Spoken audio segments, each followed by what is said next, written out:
February 14, 1945, 4:47 hours. The Hürtgen Forest. Staff Sergeant Marcus Donovan, 23, from Pittsburgh, crouches in a frozen foxhole 30 yards from a German bunker complex. His fingers are numb around the grip of his M3 submachine gun. The weapon GIs call the grease gun because it looks like something a mechanic would use. The metallic taste of fear fills his mouth. He's got 30 rounds in his magazine. The Germans have an MG-42 machine gun that fires 1/200 rounds per minute. The math doesn't work in his favor. His squad has been pinned here for 40 minutes. 3 men already dead. The MG-42 chatters again. That sound like ripping canvas that makes every American soldier's blood run cold. Donovan presses himself into the frozen earth. He can see his breath in the pre-dawn darkness. Can hear Lieutenant Foster screaming for covering fire. Can feel the weight of what comes next. Donovan looks down at his grease gun. Standard issue, 30-round magazine, 300 rounds, per minute rate of fire. He's carrying 4 spare magazines in his pouches, 120 rounds total against a fortress. Then he sees Private Williams 20 feet to his left. Williams has something different, something that makes Donovan's eyes go wide, even through the terror. 3 magazines welded together on Williams's grease gun. 90 rounds before reloading. The private grins through the dirt on his face and mouths 2 words. Watch this. By February 1945, the American infantry faced a crisis that threatened to bleed the Allied advance white before it reached Berlin. The M3 submachine gun, officially designated the M3 .45 caliber submachine gun, commonly called the grease gun, had entered service in December 1942 as a replacement for the expensive, complicated Thompson submachine gun. Cost-effective at $20 per unit compared to the Thompson's $200, weighing just 8 pounds empty versus the Thompson's 10.6 pounds, the M3 seemed like the perfect solution for mass production warfare. But the German military had learned brutal lessons from the Eastern Front. By 1944, their defensive doctrine emphasized sustained automatic fire from fortified positions. The MG-42 machine gun, nicknamed Hitler's buzzsaw, could maintain 1/200 rounds per minute. German defensive positions in France, Belgium, and Germany itself featured interlocking fields of fire, requiring attackers to suppress multiple positions simultaneously to advance. The Hürtgen Forest campaign, September 1944 to February 1945, revealed the deadly mathematics. American casualties reached 33,000 men, 24,000 wounded, 9,000 killed or missing. Infantry squads armed with M1 Garands and M3 grease guns found themselves unable to maintain suppressive fire long enough to advance against entrenched German positions. The problem was firepower duration. A Thompson submachine gun carried 20 or 30 rounds, depending on magazine type.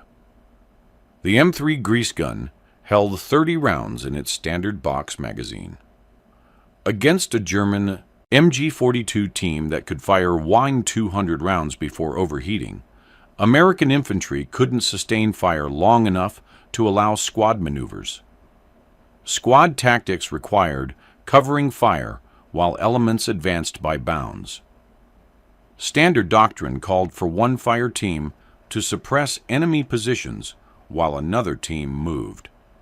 But when your suppressing fire ran dry after 10 seconds, the advancing team died in the open. Battle of the Bulge, December 1944, made it worse. German Ardennes offensive caught American forces in brutal close-quarters forest combat. The 106th Infantry Division lost 8,000 men in the first 3 days. Survivors reported the same problem repeatedly. insufficient sustained automatic fire to suppress German positions during critical moments. First Army Headquarters received after-action reports throughout January 1945. Company commanders documented the problem with cold precision. Captain James Hendricks, Company C, 26th Infantry Regiment, wrote, "During assault on fortified positions, January 12th, friendly casualties increased 40% during magazine changes on submachine guns. Enemy automatic weapons maintained fire throughout our advances. Request immediate solution. The mathematics killed men. A 30-round magazine at 300 rounds per minute provided 6 seconds of continuous fire. Changing magazines required 4 to 6 seconds depending on soldier proficiency. German MG-42 teams could fire through these gaps without interruption. Ordnance Department studied the problem through December 1944 and January 1945. Official channels would require months of testing, committee reviews, and production changes. Men died while paperwork circulated through Washington. But frontline armories didn't wait for official channels. If you want to see how American ingenuity solved what official channels couldn't, hit that like button and subscribe. These stories of battlefield innovation deserve to be remembered. Back to Staff Sergeant Donovan. The triple magazine. Modifications started appearing in frontline units throughout January 1945. Nobody knows exactly who welded the first one.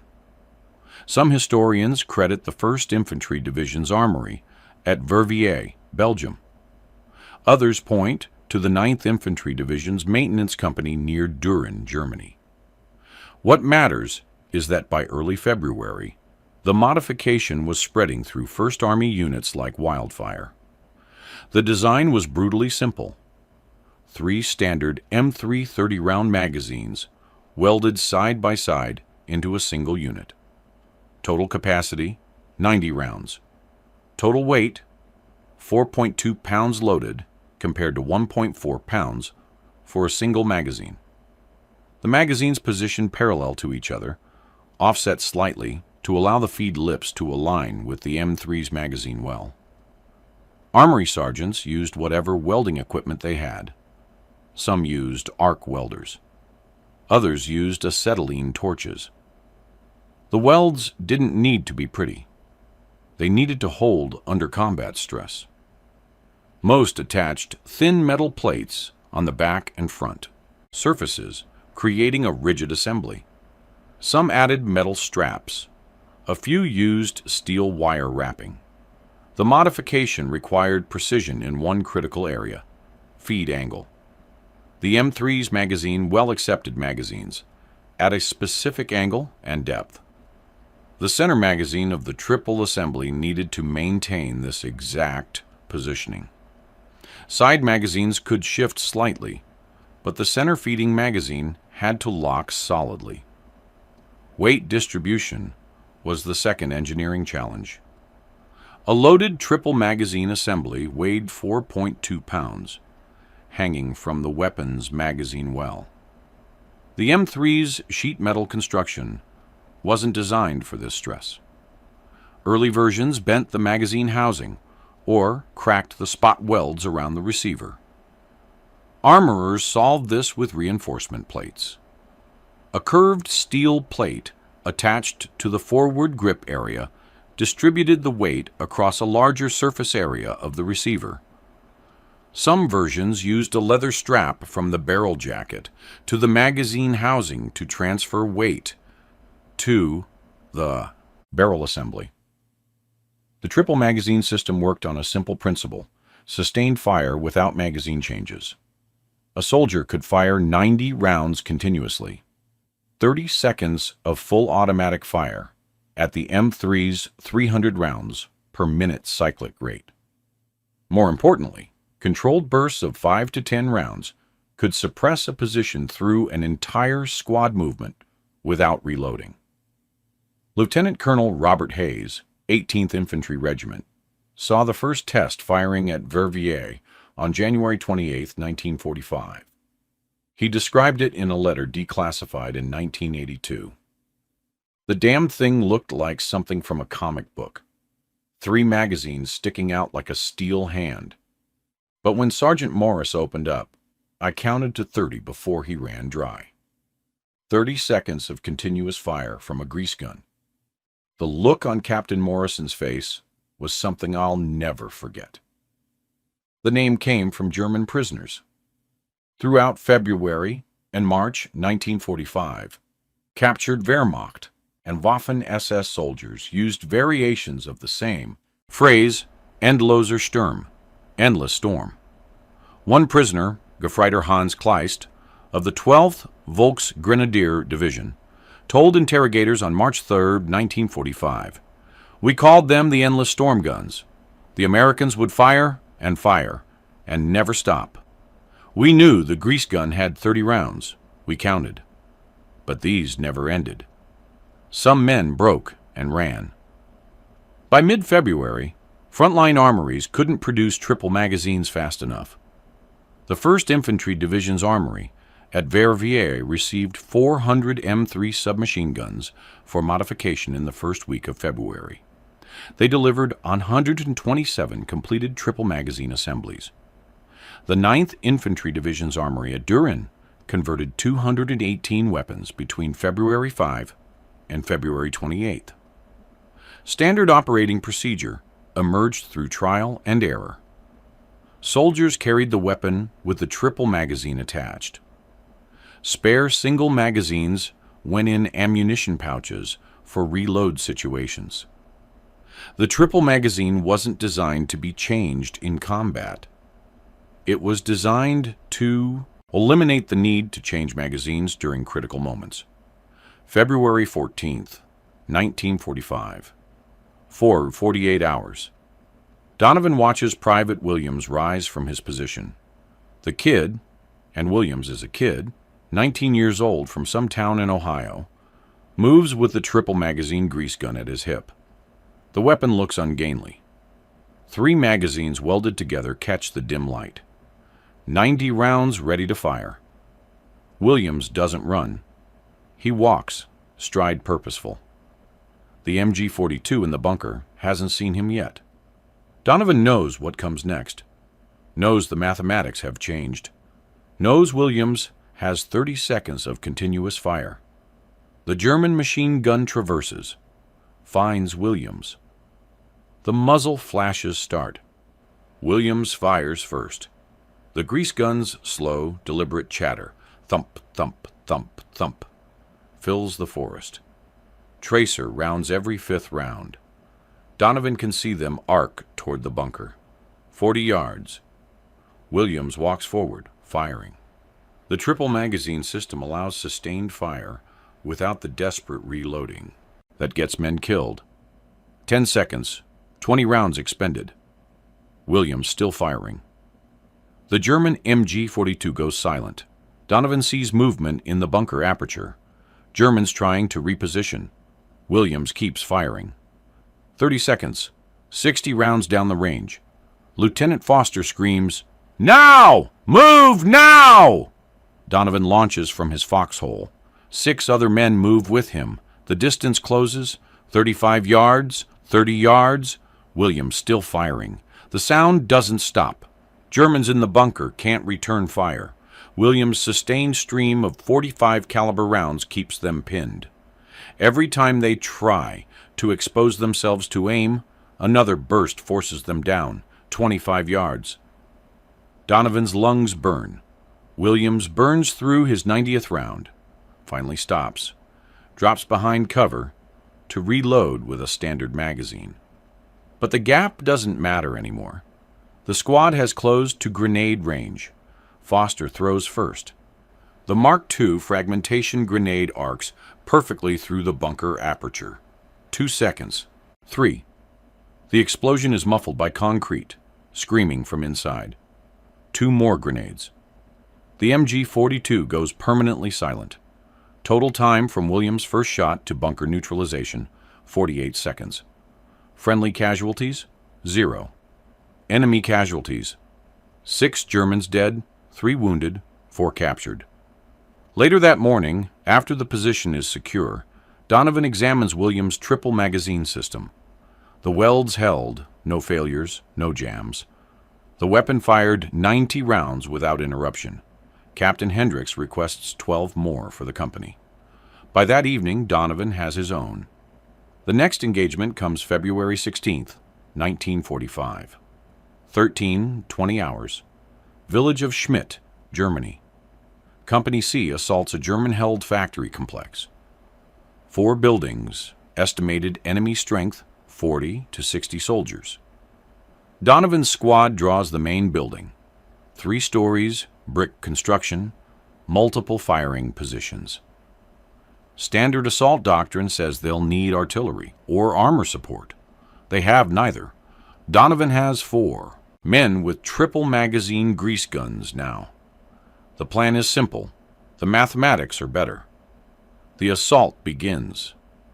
Donovan and Williams provide base of fire from a destroyed truck 30 yards from the building. The triple magazines allow something new, suppressive fire that doesn't end. 10-round bursts. Pause 2 seconds. Another burst. The grease gun's relatively slow rate of fire, 300 rounds per minute compared to the Thompson's 700, means better ammunition conservation while maintaining sustained suppression. Corporal Jimmy Diaz and Private First Class Robert Chen flank right with their triple magazine weapons. Sergeant Harold Wade leads the assault element, 6 men with rifles and grenades. The timing requires precision. Wade's team needs 20 seconds to cross the kill zone. 20 seconds of continuous covering fire. Donovan fires, Williams fires, Diaz fires, Chen fires. 90 rounds per weapon. 360 rounds total available. The brick facade of the factory chips and cracks under the .45 caliber impacts, not penetrating, suppressing. Germans inside can't expose themselves to aim without taking fire. Wade's team moves. 20 yards, 15. German return fire starts. Sporadic, unaimed shots from windows. The triple magazine grease guns answer immediately. Sustained bursts. 30 seconds into the engagement, nobody has reloaded yet. Wade reaches the building wall. Grenades through windows. The assault element enters. Close quarters fighting. By 13:47 hours, the building is secured. Company casualties, 2 wounded. German casualties, 14 dead, 21 captured. Estimated 15 escaped through rear exits. Battalion intelligence interviews the prisoners. One statement stands out. Obergefreiter Friedrich Weber, 89th Infantry Division. We knew American automatic weapons. We counted their shots, but these never stopped. One man fired for 30 seconds without pause. We could not return fire, could not aim. When we tried, more fire came. It was like a storm without end. Through February and March 1945, units equipped with triple magazine grease guns report casualty reductions averaging 27% during bunker assaults compared to previous operations. The 26th Infantry Regiment tracks results meticulously. 43 engagements between February 14 and March 30th. Pre-triple magazine operations. Average 4.2 friendly casualties per fortified position assault. Post-triple magazine operations. Average 2.8 friendly casualties. The modification saves lives through mathematics. 90 continuous rounds means 30 seconds without vulnerable magazine changes. 30 seconds allows squad maneuvers that previously required multiple fire teams, expending hundreds of rounds through desperate, interrupted suppression. By March 1st, 1945, 1st Army Headquarters officially acknowledged the triple magazine modification through Field Memorandum 44-45. issued March 3rd. The document didn't authorize the modification. It documented existing practice and provided guidelines for standardization. The memorandum specified welding procedures, weight limits, and testing protocols. Minimum weld strength, 400 pounds tensile. Maximum total assembly weight, 4.5 pounds. Required function testing, 100 continuous rounds without stoppage. Magazines had to be matched by manufacturer to ensure consistent spring tension. Production remained decentralized. Division and regimental armories continued fabrication. The 1st Infantry Division produced 847 triple magazine assemblies between February 1st and April 30th, 1945. The 9th Infantry Division produced 623. The 2nd Infantry Division produced 512. Other divisions produced smaller numbers, but by April 1945, an estimated 3,200 to 3,800 triple magazine M3 submachine guns served with 1st Army units. Supply constraints limited broader adoption. Each triple magazine assembly required 3 standard M3 magazines. Theater supply priorities focused on ammunition and spare parts for primary weapons systems. Converting magazines into triple assemblies reduced spare magazine availability. Some units prioritized triple magazines for squad leaders and designated suppression roles. Others distributed them more broadly. Maintenance issues emerged through March. The added weight stressed M3 receiver welds. Weapons showed accelerated wear on feed ramps and extractors. Armorers reported increased maintenance requirements, approximately 40% higher than standard M3 submachine guns. But units considered this acceptable. A weapon that kept men alive through sustained fire was worth extra maintenance time. The German response evolved rapidly. Wehrmacht intelligence bulletins from March 1945, captured after the war, specifically mentioned American submachine guns with multiple magazine capacity. One document from El Service Armée Corps, dated March 18, 1945, advised American automatic weapons now demonstrate sustained fire capability previously unknown. Defensive positions must assume suppressive fire will continue through standard assault movement times. Recommend revised defensive tactics emphasizing overhead cover and protected firing positions. The tactical impact appeared in unexpected ways. German defenders became reluctant to engage American infantry at close range. Several after-action reports from March and April 1945 note German units withdrawing from defensive positions when American infantry approached to within 75 yards. Interrogated prisoners cited the sustained automatic fire capability as a factor in these decisions. April 1945 brought the operational climax. First Army crossed the Rhine at Remagen on March 7th. The advance into Germany accelerated. Urban combat intensified. The triple magazine grease gun proved exceptionally valuable in city fighting, Aachen, Cologne, Essen, street to street, building to building. The triple magazine modification allowed clearing teams to suppress windows and doorways continuously during entry operations. Technical Sergeant Raymond Tucker, 16th Infantry Regiment, described operations in Cologne on March 29th. We'd have one man with a triple mag grease gun at every entry point. He'd fire into the room, sustained bursts, keeping everyone's head down, while the assault element entered. Changed everything. Used to lose men on every room entry. Now we could suppress continuously.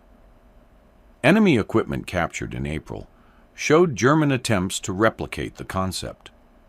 Several MP-40 submachine guns were recovered with dual magazine clamps, 2 .32 round magazines side by side. Less elegant than the American triple magazine weld, and only 64 round capacity, but the same principle. Germans recognized the tactical advantage and tried to counter it. But by April 1945, German material capabilities couldn't match American production. First Army continued receiving standard M3 magazines for conversion. German forces scrounged increasingly scarce ammunition and parts. The industrial war had been decided. The triple magazine modification was one small example of American capacity to innovate and implement solutions at scale. The engineering behind the triple magazine system reveals the genius of expedient battlefield modification. The M3 submachine gun operated on a simple blowback principle. A bolt weighing 0.5 pounds traveled rearward under the force of gas pressure when a round fired. A recoil spring returned the bolt forward, stripping a new round from the magazine and chambering it. Rate of fire, 300 rounds per minute, was controlled purely by bolt weight and spring tension. The standard M3 magazine was a single-position feed design. Rounds stacked vertically in a stamped steel box. A follower spring pushed rounds upward. Feed lips at the magazine top guided rounds into the bolt's path. Simple, reliable, limited capacity. The triple magazine modification didn't change the weapon's operating mechanism. It changed ammunition availability. 3 magazines welded into a rigid assembly meant 90 rounds accessible without mechanical complexity. No complicated feed mechanisms, no multiple feed paths. Just 3 separate 30-round magazines, one feeding the weapon while 2 others waited. Soldiers loaded all 3 magazines simultaneously before combat. Some used loading tools, small devices that compressed magazine springs to ease round insertion, most loaded by hand. 90 rounds of 45 ACP ammunition took approximately 6 minutes to load into 3 magazines for an experienced soldier. The center magazine fed first in most configurations. When emptied, the soldier rotated the entire assembly 90 degrees, positioning a full-side magazine into the feed position. This rotation took approximately 3 seconds, faster than changing to a completely separate magazine. After the second magazine emptied, another rotation brought the third magazine into position. Weight distribution remained the critical challenge. A loaded triple magazine assembly created significant torque on the magazine well. The M3's sheet metal receiver wasn't designed for this stress. Field modifications to compensate included steel reinforcement plates welded to the receiver around the magazine well. Approximately 40% of triple magazine weapons received this modification. Leather or canvas straps from the barrel jacket to the magazine assembly, creating a support sling that transferred weight forward. Approximately 30% used this method. Modified forward grips with extended base plates that distributed magazine weight across the grip assembly. Approximately 15%. Combinations of the above methods. Approximately 10%. No modification beyond the basic triple magazine weld. Approximately 5%. These weapons showed the highest failure rates. Jamming wasn't significantly worse than standard M3 submachine guns. The M3 had an inherent jamming rate of approximately 0.8%, roughly 8 failures per 1,000 rounds fired under field conditions. Triple magazine weapons showed approximately 1.1% failure rate. The increase came primarily from magazine-related issues. Feed lip damage from the welding process, inconsistent spring tension between magazines in an assembly, or debris accumulation in the multiple magazine wells. Soldiers developed operational techniques. Always fire in controlled bursts of 5 to 10 rounds rather than full automatic. This conserved ammunition and reduced weapon heating. Clear the weapon after each engagement. The triple magazine assembly's additional metal surfaces collected dirt and debris. Regular cleaning was essential. Inspect weld integrity before each mission. A failed weld in combat could drop 2 magazines, leaving only 30 rounds available. Mark magazines by position. Some soldiers painted colored bands on magazines, red for center, white for left, blue for right, to track which magazines had been fired. The 45 ACP cartridge, 230 grain bullet, at 850 feet per second, provided substantial stopping power at close range, but limited penetration. Against German body armor, rare, or heavy winter clothing, common, multiple hits were often required. The triple magazine's sustained fire capability compensated for this. Rather than precise aimed shots, soldiers could deliver sustained bursts, increasing hit probability through volume of fire. Effective range remained consistent with standard M3 specifications: 50 yards for aimed fire, 100 yards maximum effective range. The triple magazine didn't change ballistics. It changed how long a soldier could maintain fire at that range. A standard M3 provided 6 seconds of continuous fire. A triple magazine M3 provided 30 seconds. In close quarters combat, this difference was life or death. Enemy weapons comparison showed the advantage clearly. The German MP40 fired 550 rounds per minute with a 32-round magazine. Magazine capacity, 32 rounds. Continuous fire time, 3.6 seconds. The German MP43 44 assault rifle fired 500 rounds per minute with a 30-round magazine. Continuous fire time, 3.6 seconds. The American M3 with triple magazine, 90 rounds. Continuous fire time, 30 seconds at 300 rounds per minute cyclic rate, or 3 to 5 minutes of tactical fire using controlled bursts. The triple magazine modification ended with the war. On May 8, 1945, Germany surrendered. By June 1945, theater priorities shifted to occupation duty and demobilization. The urgent tactical need that drove triple magazine development no longer existed. First Army issued directives in July 1945 regarding weapons disposition. Triple magazine assemblies were to be separated and returned to standard configuration. The reasoning was practical. Occupation duty didn't require sustained automatic fire capability, and the modifications increased maintenance requirements couldn't be justified in peacetime. Soldiers didn't want to give them up. Multiple sources from summer 1945 describe attempts to keep the weapons. Some were lost in paperwork. Others were damaged beyond repair and destroyed rather than converted back. A few made it home in footlockers and duffel bags, though official regulations prohibited this. By October 1945, fewer than 100 triple magazine M3 submachine guns remained in Army inventory. Most of these served with military police units in occupied Germany and Austria, where the weapon's intimidation factor proved useful for crowd control and facility security. The last known official use was with MP units in Berlin through early 1946.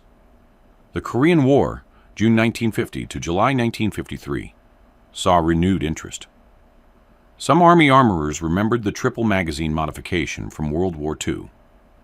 Several attempts at recreation occurred in theater armories in 1951 and 1952.